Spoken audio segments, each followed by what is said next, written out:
Saka po yung yung mga o-ring na tinanggal natin. Kahit anong o-ring, oil seal, hindi po tayo naglalagay ng gasket maker. Kasi naninigas po 'yon. Yung nilalagay po natin dito is grasa. Ito po ay pinaka-safe. At iwas tagas din po ito dahil yung grasa po ay may pressure. Yan yung tumutulak ng pressure. So yung gasolina, oil, hangin, hindi po makakalabas dahil sa pressure ng gas.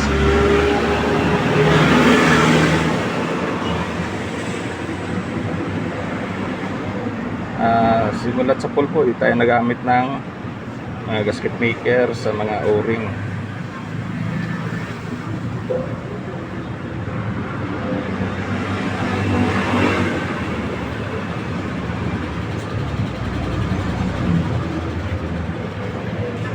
Grasa lang po.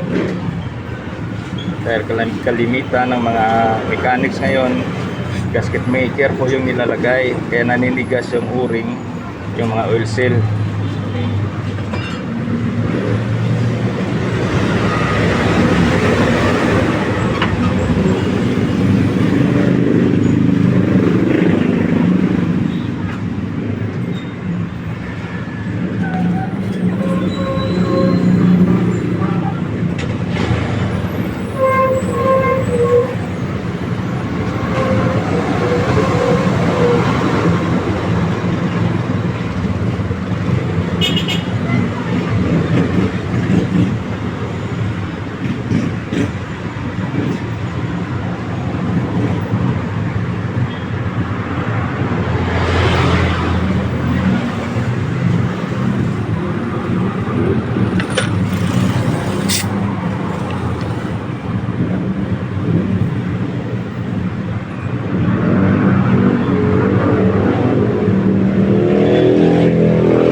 Grasa lang po.